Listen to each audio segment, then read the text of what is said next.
All right, welcome back to the Leadership Puzzle, where we explore the pieces that build a picture of great leaders. I'm your host, Jeff Lupinacci, and today's episode is going to dive into the fun and exciting world of employee benefits. I know, before you roll your eyes and tune out, we're not going to talk about open enrollment and insurance plans. We're going to take a deep dive into the strategic side of benefits and how they shape culture, drive retention, create a competitive advantage. And I couldn't think of anyone better than David Fosgate to join us. He is a seasoned total rewards executive with decades of experience leading global benefit strategy, vendor management, M&A integration. He's worked for some of the biggest and best companies, and he brings a rare mix of financial discipline, system thinking, and people first leadership. Whether you're a CEO, a CHRO, or even a people leader, just wanting to get more strategic about your rewards philosophy, this conversation is going to be filled with great insights. So let's dive into it. David, welcome to the Leadership Puzzle. Jeff, thank you. Thank you for those compliments and kind words. It's good to be joining you today. You solicited me for this, so I appreciate you thinking as highly as you do. May not be that high of a bar, but we've known each other for a while, and I'm happy to be here today. Yeah, I think we've known each other about 10 years at least. Yeah, yeah. And you know, I know what the listeners are thinking. Employee benefits, really?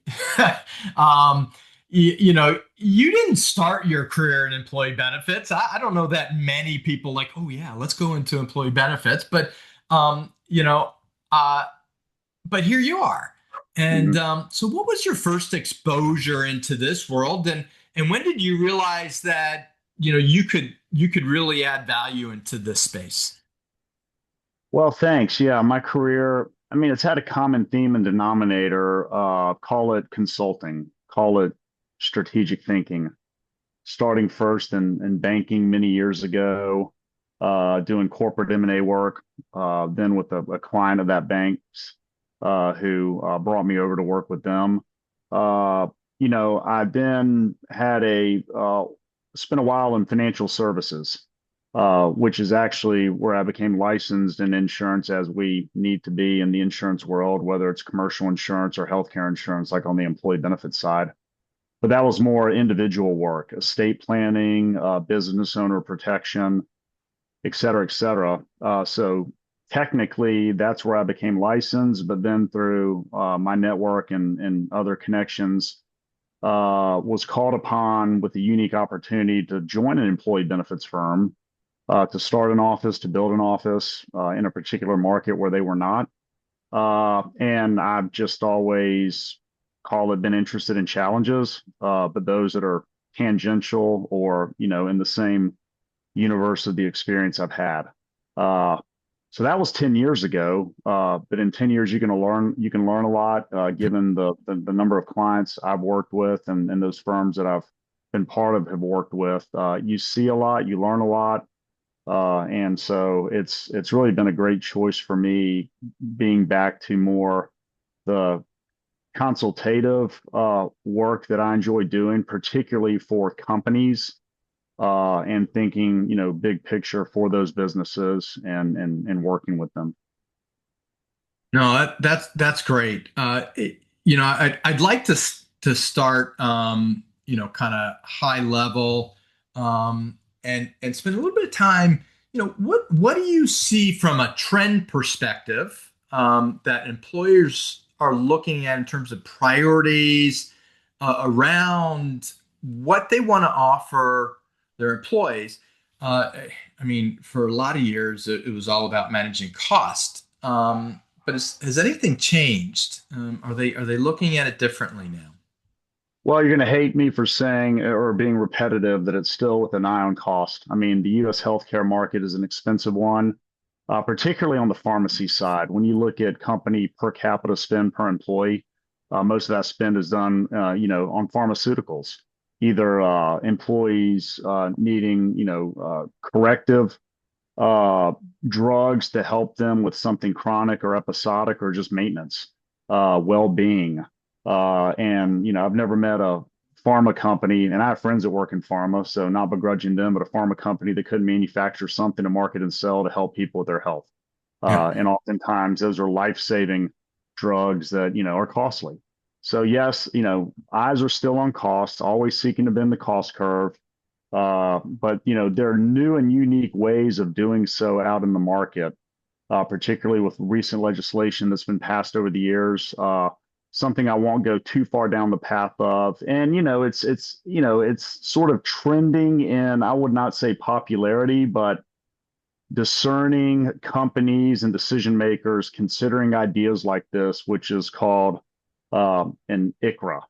So that's Mm. an individual contributor health reimbursement account, part of some of the COVID legislation that was passed in the last couple of years during the pandemic, but allowing companies and through a sort of a third party, administrator arrangement to really fix their healthcare spend by giving employees themselves dollars directly, kind of like a defined contribution plan, kind of like a Okay. matching 401k, to actually go out to the market on the individual exchanges in the states in which they live and buy their insurance themselves. So it does offer freedom of choice, at least where choice exists, because some, state exchanges and markets are different than others in terms of the variety of plans, the variety of networks, how well run they are, and what those plans actually cost. But it allows an employer to say per employee, here's what we're going to offer. It's never going to be more or less, at least in that plan year. They can change it over time depending on their budget, and basically hand the steering wheel over to the employees to go buy their health care themselves. Now, Interesting. again, trending in, call it investigation. It's new out there. There are a lot of venture-backed startups that are being invested in to form sort of the online experience and the management and the administration of these ICRAs, because now you have dollars going to every employee that need to be managed, through payroll. Employees needing a place to go, subject to where they live in their geography, to have Yeah. access to state exchange and buy those plans and take control of that ownership and payment themselves. But it gets away from sort of the culture that has existed for decades now. The benevolent employer, you show up, you sit down in open enrollment or as a new employee onboarding, you're offered coverage, you're said, hey, employer's going to pay for X, you're going to pay for Y. It's kind of easy. It's not so much do it yourself, it's done for you. So that's, again, something that's out there in the world that's being looked at these days. And then always, for those companies that are wanting to invest in not just their employees, but their families, there's always fertility benefit discussions when it comes to point solutions, mental health and behavioral health, solutions or supplements for employees and their families. Everything that, again, comes back to, if this is the employer's culture, wanting to be a benevolent employer, wanting to, create and foster community, retention, and productivity by keeping their employees healthy and or those employees' dependents healthy. So it's, not a distraction as it might be on the home front for those that, Yeah. are working for the company. Yeah.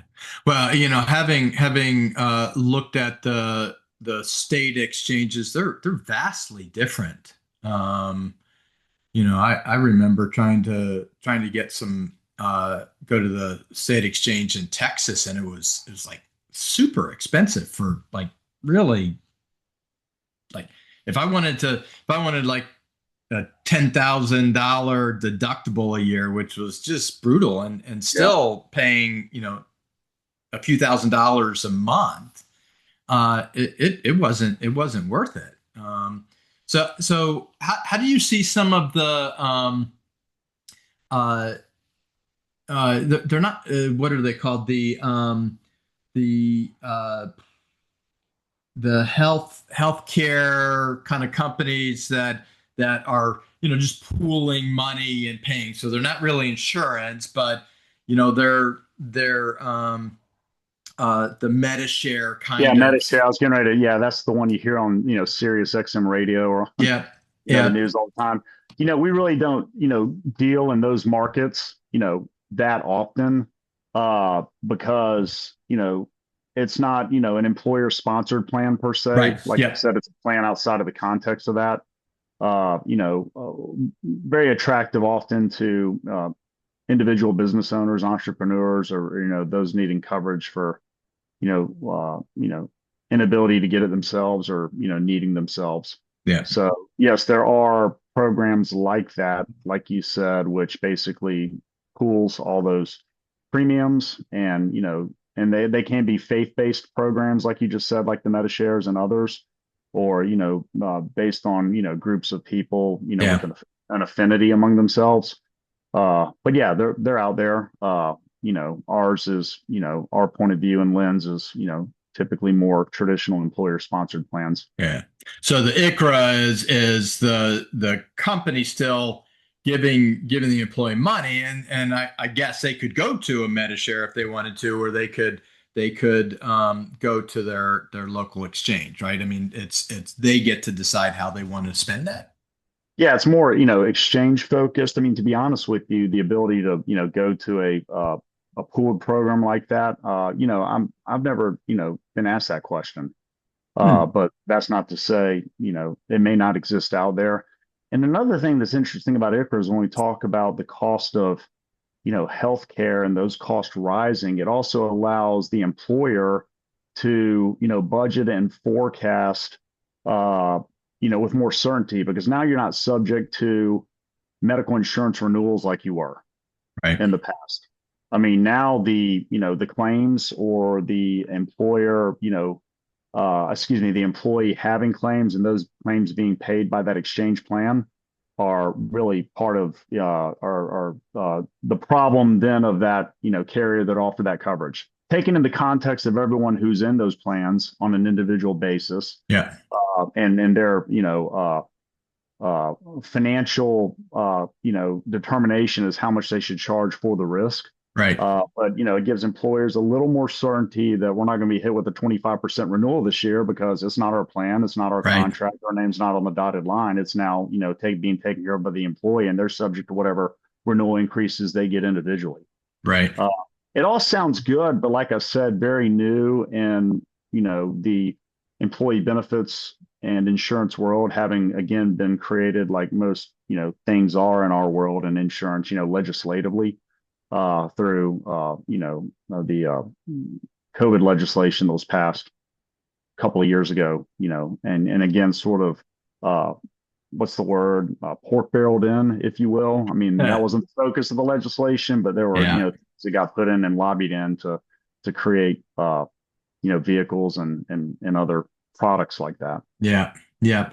So, okay, so we spent a little bit of time on the employer side. Let's flip over to the employee side. Hmm. What kind of benefits are they demanding? I know pet insurance was one that popped up when everyone bought a puppy during COVID. But what else is out there that might be interesting to the listeners that might be new or novel that companies are looking at because the employees are wanting it? Yeah, so I would say a lot of it's sort of what it's been for a while. I mean, listen, there's a lot of money being thrown at this as well.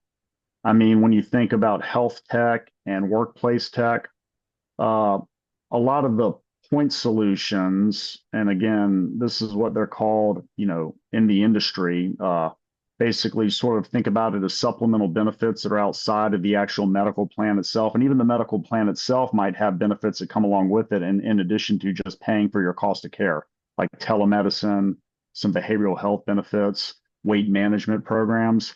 Those are good, but then there are ones that are being curated and created outside of the plan, which we call point solutions. They're in different categories, different Yeah. silos, if you will. They're point solutions in behavioral health and family planning and fertility, programs and management and financial well-being. Uh, and it also depends on the demographic of your workforce. I mean, something we look at and tools and analyses we have is to basically take an employee census, break it down by age group, by demographic and really, understand or help our clients understand where dollars might be spent most effectively. Again, complemented with surveys and, what you're hearing back from, employee groups. So there's a lot that you stir in the pot to say, what, we think, investing in a program like this will help with attraction. It will help with retention. It will help with overall well-being because a healthy workforce is a productive workforce. Yeah. But lifestyle management and spending accounts, Hmm. we're hearing often of, and we've heard about them for years, but I feel like we're getting called on more often by some of those vendors, which again allows employers to put a stipend aside or an amount of money aside in one way or in one design to give employees the opportunity to use that toward certain things that might help them in their life, whether it's backup childcare or again other programs that even exercise programs, even Yeah. funding tools and things like that. Yeah. So there's that. Again, a lot of companies are always and still leaning into family planning and fertility programs, again, outside of the plan, where they might, carve that out or pay for, certain benefits for employees that are wanting to start a family and build a family and Sure. are maybe having, difficulty doing so through, traditional and natural means. Right. Right. Okay. Okay. Behavioral So, health. I mean, look at what we just came out of over the last few years. I mean, people yeah. just needing to and also navigate and understand the world in which they are now. I mean, working from home. I mean, back to work policies or not, and just a lot of anxiety you see out there for, a different world than, that in which we've lived before. Got it. Yeah. It's interesting. So, uh, if you think about all of that and that whole context, is there one benefit that you think is maybe overhyped and one that maybe is underappreciated? How would you look at that and help leaders understand what may not really add the value to engagement and retention and what is a real strategic lever that maybe employees don't really understand? Yeah, so this is you know, I sort of couch this by saying this is looking through a lens uh, that I've looked through for the last many years because I've Yeah. worked with companies, of different shapes, sizes, colors. I mean, industry groups, whatever. But I have worked with in my past a lot of startups and early stage tech companies, and it's kind of like Twitter and Google and companies like that, led the charge with some of these creative, innovative ideas years ago. And every, fast growing tech company that, aspired to be like them wanted to do what they did. And so unlimited PTO became, a big thing. Unlimited paid time off, where basically, you're going to join us, you're a grown up, we're a grown up, we're going to treat you the same and vice versa. We hope you do so. And you know what? When you need to take time off, so be it. It's Yeah. yours to take. Uh, it sounds great, but how many times I've had discussions with total rewards or HR leaders about still trying to manage it effectively.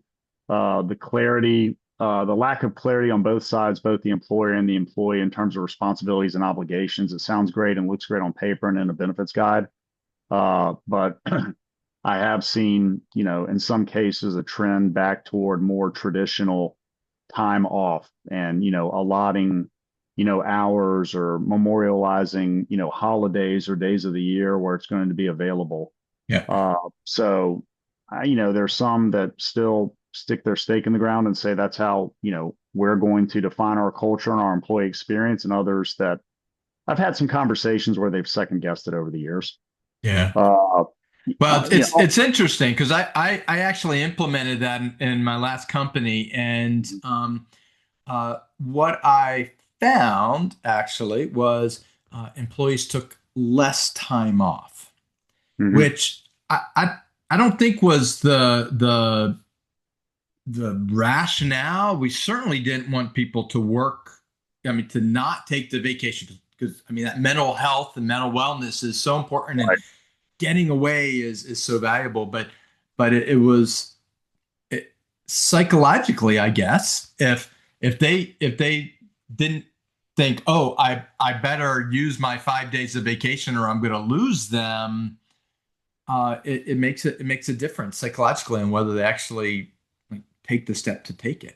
Or at least that you feel like you can take it without guilt because you know what you have, as does your employer. I mean, it's kind of above board, it's transparent. Yeah, So yeah, yeah, you're right. I mean, I think there's a sort of a latent, guilt associated with, well, I mean, I want to take a day off again. I've taken a few. I don't feel like I've really, abused my privilege, but, do they really care? Are they really yeah. tracking this? I mean, even with unlimited PTO, oftentimes you still have to put in for management approval Right. or approval by your manager to at least give them the heads up. And then what happens if you got a big project on your team or group coming down the pipe and, you know, hey, I thought I could do kind of what I wanted to do when I did it. And now we're having to like renegotiate that because of our workload right now.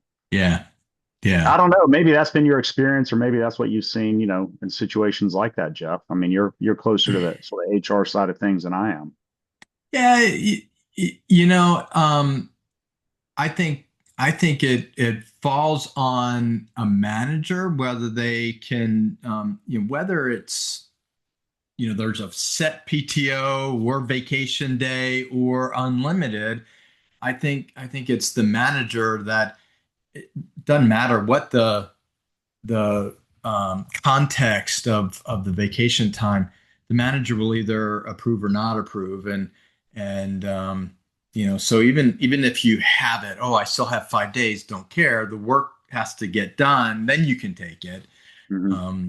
Not going to matter. It doesn't matter whether it's unlimited or a set number. So, Right, right. um, So, I mean, I think that's optics, in yeah, terms of overappreciated, underappreciated. I think you asked about, what are maybe some things that are underappreciated or, yeah, I would say, you know, caregiving support, uh, uh, caregiving benefits or supplemental, solutions in that area for those that are actually, I think, not, looking sort of down the age or demographic scale, but up. I mean, those that have aging parents, yeah, uh, not unlike myself, and thinking oftentimes about, when is there going to be an episode where I need to step away from work if I can for a few days and go attend to that parent, in need.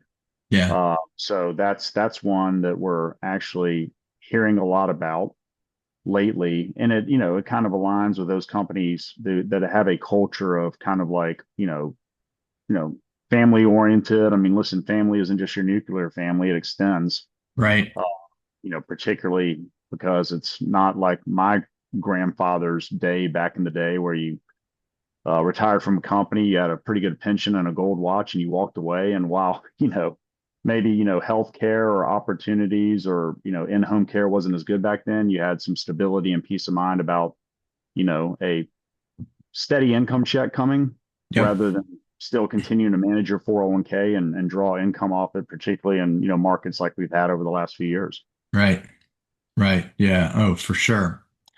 Um, Yeah, certainly insurance and retirement and all of that stuff has changed over the years, given the move away from pensions and move away from employment for life, um, and so that that idea of the nuclear family, it is definitely broader now because kids have had to move on, spouses have had to go into the workforce, and so Yeah. there's other people that are there, and what do they call it? The sandwich generation, Yep. where you have aging parents and you still have young enough kids that need your help and Yeah. potentially financial support.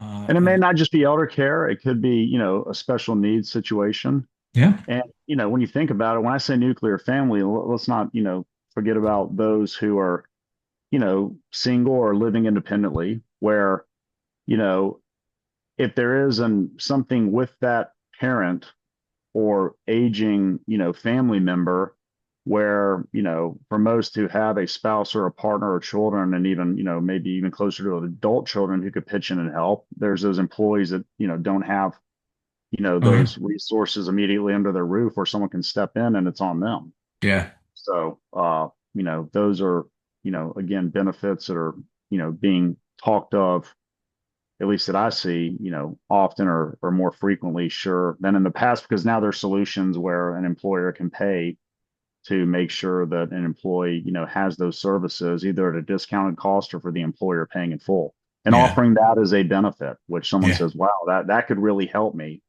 And I like my job. I want to stay here versus leave, and or for someone looking at an opportunity like that, wow, I joined them and look how they're going to help me even outside of the workplace. Is there any benchmark or standard what a company should think in terms of how much they should spend on employee, per employee per, to provide benefits, right? I mean, if you think about everything that they can provide, medical, Hmm. dental, vision, those get lumped in. You've got, and I know supplemental employees tend to have to pick that up, but 401k, what, it, I don't know. Is there a number that the CEOs listening or the CHROs listening should go, oh yeah, I can benchmark myself against some kind of average. No, that's a good question. And as soon as I throw out a number, that CFO or CHRO, whomever is going to say, well, that's way too much, or we've never paid anything like that, or maybe, or feel like, Yeah, God, the company's paying more. It's kind of like buying a home. It depends on the neighborhood, the school district, the size of the home, the state taxes. You throw everything up in the pot. I mean, listen, I've seen on a per employee per year spend. And again, that goes back to, are they offering a wide range of benefits? I'm talking right. medical, dental, vision, life, disability, or Yep. maybe they're only offering a few of those things, but it can be a range of $5,000 to $15,000 Okay. generally per employee per year, in terms of the employer portion of the total bill. Because, Sure. as you know, employers often sharing the cost of, say, the medical plan with the employees. They pick up Right. some, the employer picks up some. Right. Right. But again, that's why I think, in benchmarking, I think is a slippery slope as well. I mean, when you benchmark, you're comparing yourself to the average. Well, do Yeah. you want to be average? I mean, Yeah. you want to be an average employer, or, are you the founder, or is your board, or is the company, is there a mandate to be, a great employer doing great things? Uh, then it's just going to come down toward, budgetary decisions. And it's an important one because, after pure payroll, employee benefits is most companies' second largest, P&L item Right. in terms of an expenditure. Expenditure. Uh, Yeah. so that's an answer without giving you one, but benchmarking can serve as a guidepost because, with data sets like we have, we can benchmark by industry because some industries are more generous than others, just either sort of traditionally or, by design, Yeah. and by size and by location and et cetera, et cetera. Yeah. So it just allows you to pressure test things. And then I've sat down with the company, I've said, here's the benchmark. And they're saying, yeah, but you know what? The founder or the CEO's, attitude toward this is they want to do more. Okay, well, you Great. know, do whatever you choose, but it just helps pressure test, decisions.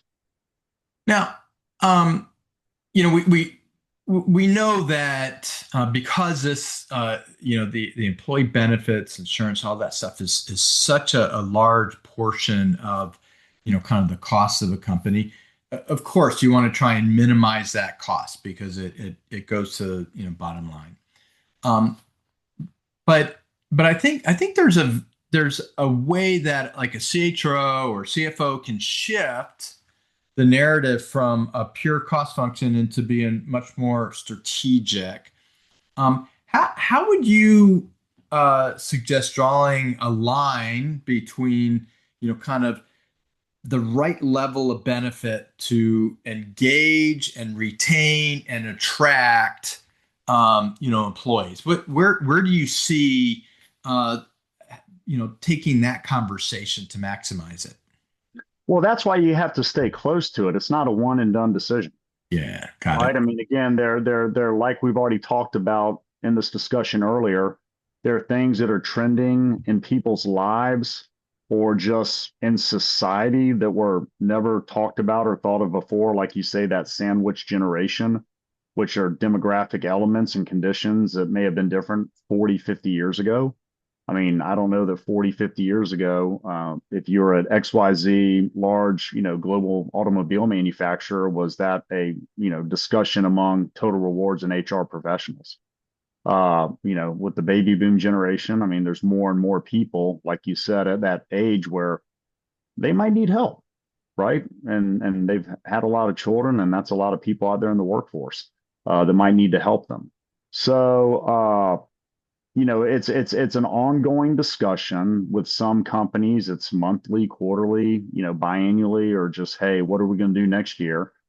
But it's also bubbling up from employees themselves and also having an eye on, because I mean, at the end of the day, business is a competition, right?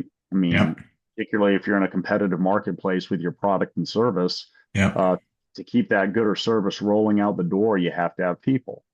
And, Right. you have to have happy, productive people, ideally, generally speaking. And that's determined by oftentimes health and health determinants. And either through reviewing, claims trends for what's being paid for by the plan in your population, by looking at demographics, by, again, considering things that are, bubbling up through, you know, surveys among your employees, either proactively or just on a reactive basis. All those things help to inform a company and some of these decision makers as to first things they need to investigate in terms of their efficacy. Right. And second, like you said, where can we find the money to do so? Through that, sort of constant push and pull lever of, trade-offs in terms Yeah. of employee benefits, design and strategy. Right. Right. Okay. I want to shift gears a little bit to a couple other topics that I don't think necessarily get talked about within this space. The Hmm. first one is M&A integrations. Yeah. I know when my last company, we were integrating companies, and we worked with you and your team to help do some of the assessments, due diligence. Um, I think benefits gets overlooked a lot, or it's just treated by a line item by the M&A teams and whatnot. And I think it is one of the critical things to get right when you are acquiring and bringing in another company. What Hmm. role should total rewards or benefit consultants play in a successful due diligence slash integration strategy? Yeah. I mean, yes. Yes to everything. Yes to everything you said. Uh, it depends on the size and the scale of the acquisition. I mean, again, being in the employee benefits, consulting world as I have, uh, I've had, clients say, hey, we just bought a business, can you look over our shoulder and check out what we're buying and figure out a way to harmonize stuff? There have been other situations where it's been way more proactive than that. I mean, there's been a letter of intent. There's been a war room created where, the target for the company being acquired, presents all of its information and all of those different categories for you to go and review and make really thoughtful decisions on the front end. Every deal is circumstantial in Yeah. terms of how fast it, and how fast it happens and under what terms and conditions. Yeah. But like we just talked about, a big spend, thousands of dollars per employee on an annual basis. Yeah, you need to look at the plans. You need to, look at, I mean, listen, there's ways to message this to the employees of the company that's being acquired in a very productive, exciting way. Like, hey, you're getting ready to have a benefits package that's better than you have, right? In terms You of hope. income. Yeah, you hope. And then there's the harmonization of, point solutions and other perks they may be duplicative, excuse me. You may have to, get rid of one for the other. There's contracts that you might have to get out of.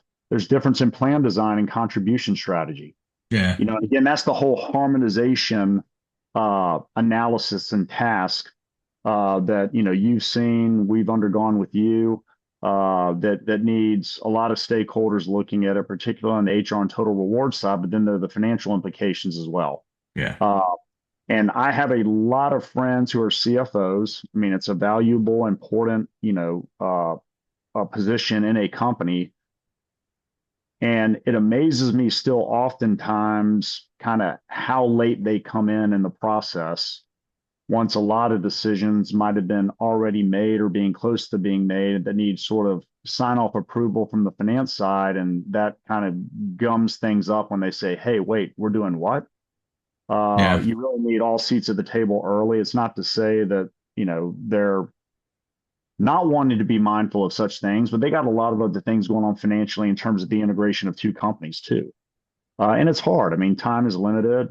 People's priorities and attention to certain things are again circumstantial depending on the deal and the pace of the deal. Yeah. But that's why you also need a good trusted third party on your side, doing a lot of Yeah. this work for you and coming to you with the facts, the observations and yeah, thoughts and ideas on, what can be done to, bring those companies and those benefits together as effectively and efficiently as possible.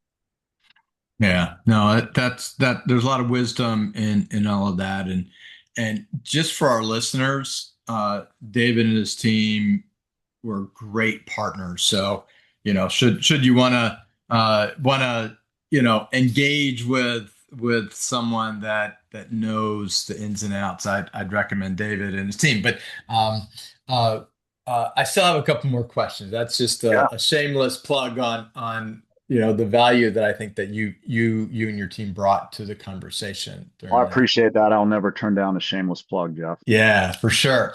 So, one of the more challenging pieces in kind of benefits, uh, unlike other parts of HR, are the international side of things, right? So I've worked domestic as U.S. as well as international, and benefits work very, very different across the globe. Um, and you've worked across multiple industries. You've led global benefits teams, and there's not this one size fits all per se. How do you go about looking at and consulting with companies if they want to try and figure out how to do some form of global benefits design, look, harmonization, whatever you want to call it? What kind of strategy should companies be thinking about? Yeah, it's again amazing. I mean, I've worked with, smaller, fast-growing companies that have a very clear vision as to how they want that to, look and be offered and administered worldwide. And I've worked with much larger companies, great brand names, very, very far along in their, growth and historical life cycle that are still trying to get their arms around it. Yeah.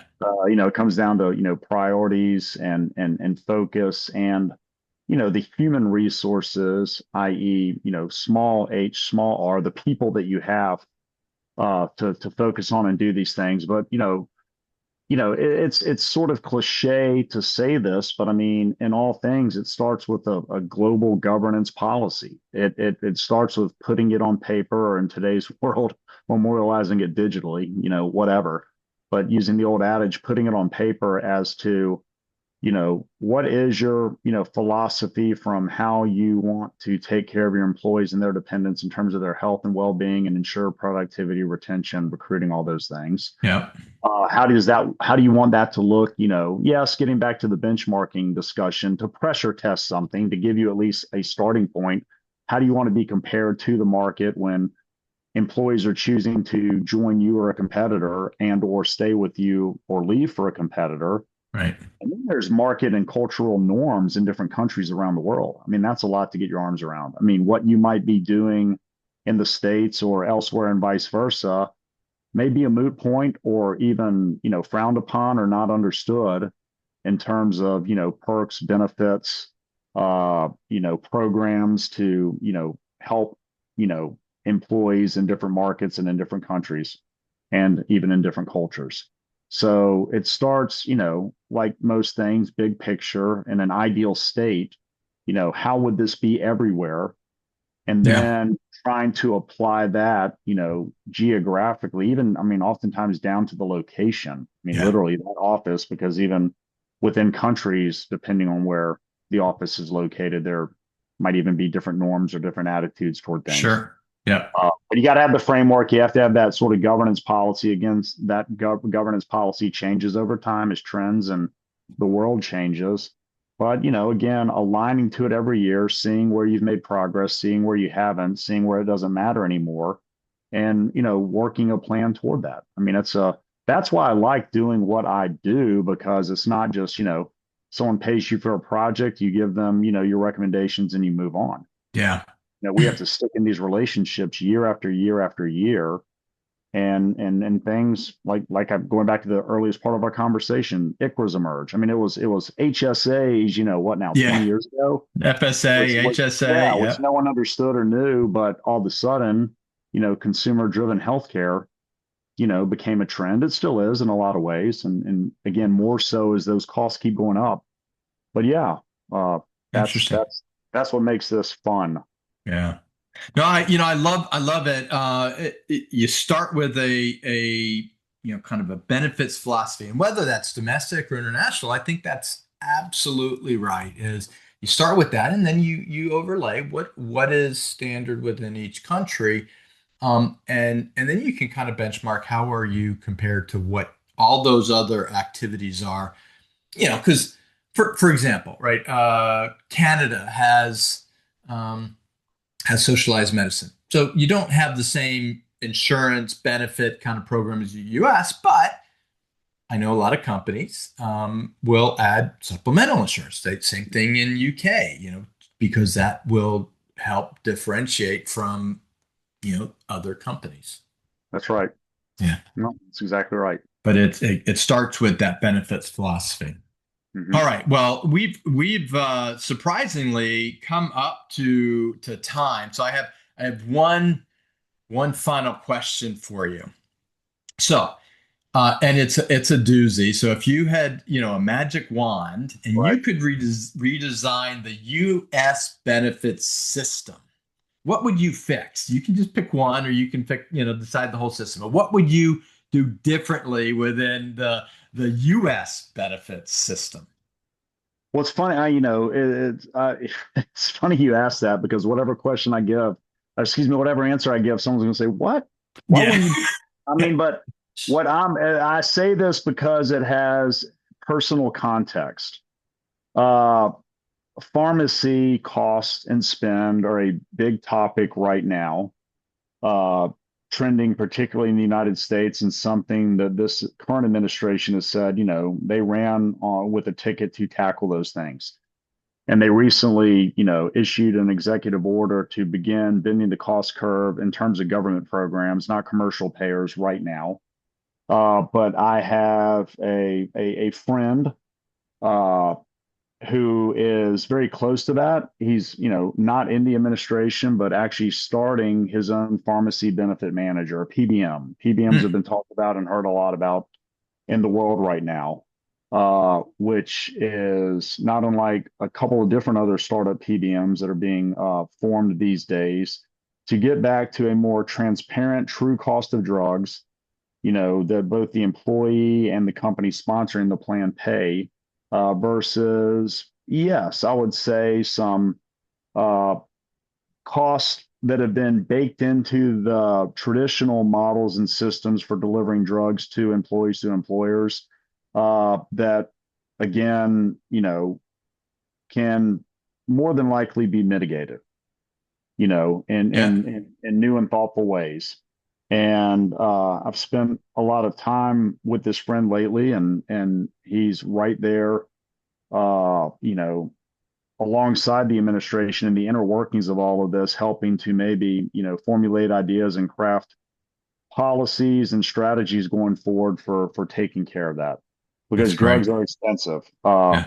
There's the argument, well, they cost a lot to, research and develop. And then there's, those on the other side saying yes, but, is there not an element of corporate greed here? I don't know. I'm not siding for one or the other, but I think there, is a way to, uh, that's being reshaped right now, and we're kind of like as a population, or again as news watchers or people trying to stay connected to what's going on, kind of at the table for that. I mean, we Yep. don't know a lot about what's happening or going on, but I think those things will emerge or start to, bear out Yeah. over the next few months and years.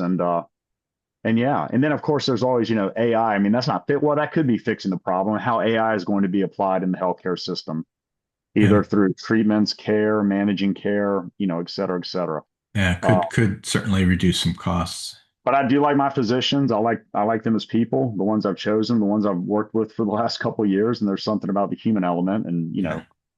spending time with someone that can empathize and understand your concerns versus quote unquote a robot. But that's not to say that AI can't be intelligently applied and used like it is in other industries as well. Yeah, for sure. Yeah.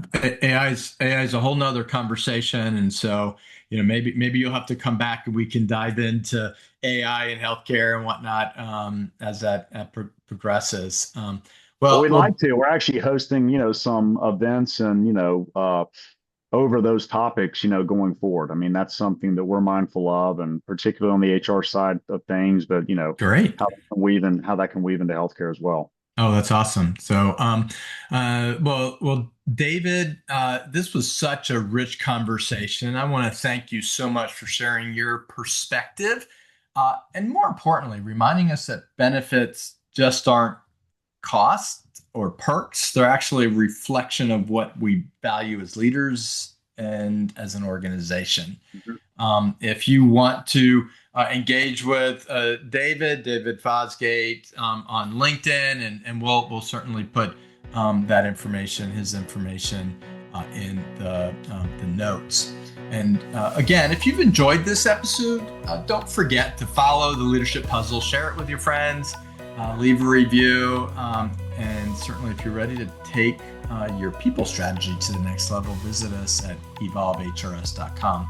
So until next time, keep leading, keep learning, and keep solving your leadership puzzle.